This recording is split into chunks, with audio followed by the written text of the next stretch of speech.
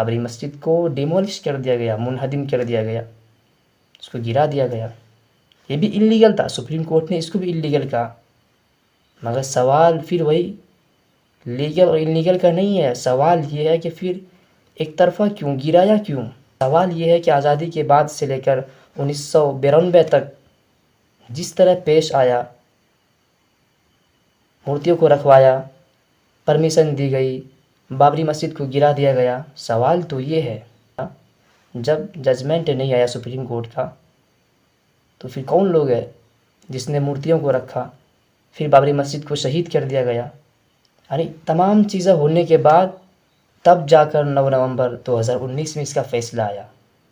Supreme court کا جو آخری ججمنٹ ہے 2019 میں، اس میں صاف طور پر لکھا گیا کہ جس طریقے سے بابری مسجد کے اندر مورتیاں رکھی گئی یہ بالکل انلیگل تھا، اور جس طریقے سے بابری مسجد کو ڈیمولش کیا گیا یہ بھی انلیگل تھا. پھر جو ہندو کمیونٹیز کے لوگ دعویٰ کرتے تھے کہ وہاں مسجد کے نیچے اور گنبد کے نیچے رام جنم بھومی ہے، یعنی رام کی پیدائش گاہ ہے، وہ بھی ثابت نہیں ہو پایا. اور سب سے اہم بات یہ کہ جو بابر پر الزام لگاتے تھے کہ بابر بادشاہ نے مندر کو توڑ کر بابری مسجد بنایا تھا، یہ بالکل بے بنیاد الزام اور غلط بات تھی. اس کو سپریم کورٹ نے بالکل صاف لفظوں میں لکھا ہے. تو پھر سوال آپ کے ذہنوں میں یہ آئے گا کس بنیاد پر پھر فیصلہ دیا گیا؟ اور سب سے اہم بات کہ جو لوگ بابر بادشاہ پر الزام لگاتے تھے کہ مندر کو توڑ کر ایک مسجد بنائی تھے، یہ بالکل بے بنیاد اور غلط الزام تھے. اس کو سپریم کورٹ نے بالکل واضح کیا.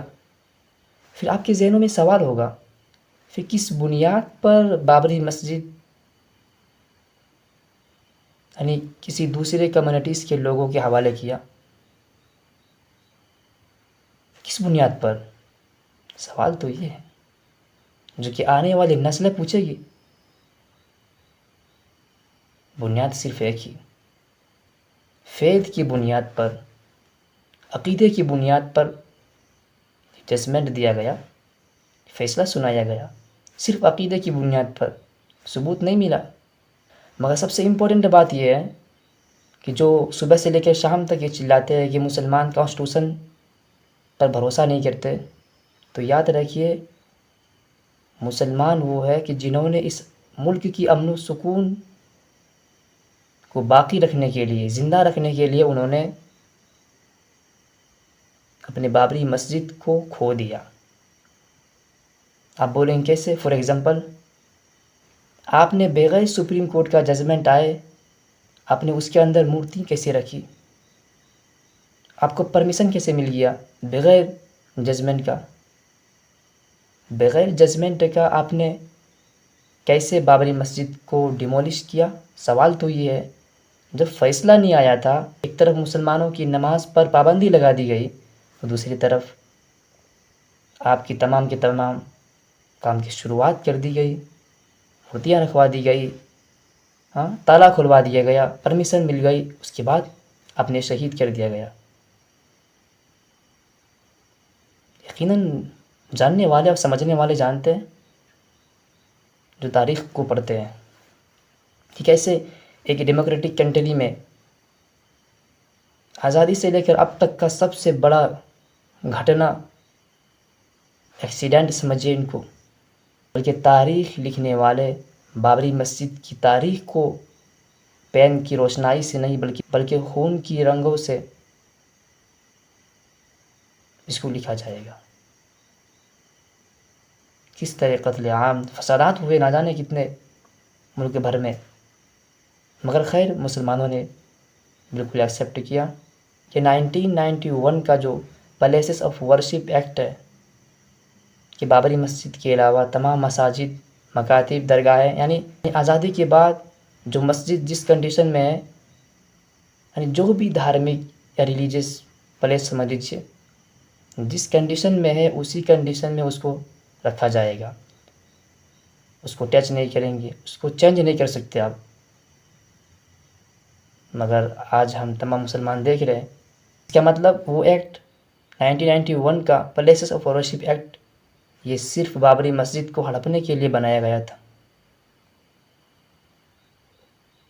کہ مسلمان خوش ہو جائیں گے۔ مسلمان تو امن و سکون کی باتیں کرتے ہیں، اس کا مطلب مسلمان غلط فہمی میں پڑے تھے، جس کا نتیجہ آج دیکھ رہے ہیں کس طرح آج خواجہ معین الدین چشتی درگاہ یعنی اجمیر پہنچ گئے، گیا نواپی مسجد وارانسی کا شاہی مسجد، شاہی عیدگاہ، اس کے بعد سنبھل کی جامع مسجد پہنچ گیا، اور نہ جانے کہاں کہاں تک یہ لوگ پہنچیں گے، نہ جانے ان کے لسٹ کب ختم ہوں گے۔ یہ تو کبھی کبھی تاج محل اور جامع مسجد اور دہلی کے جامع مسجد پر بھی یہ لوگ پٹیشن داخل کر دیتے ہیں۔ تو یہ مسلمانوں کی بہت بڑی غلط فہمی تھی، اور ان تمام چیزوں کو چھوڑ کر درکنار کر کے یہ ملک ایک ترقی کی طرف گامزن رہے گا، شاید مسلمان یہ سمجھ رہے تھے، مگر اس کا الٹا ہو رہا ہے۔ خیر، آپ کیا سمجھتے ہیں؟ آپ کا کیا نظریہ ہے؟ آپ کیا سوچتے ہیں؟ اپنی کمنٹ باکس میں ضرور اپنی رائے کا اظہار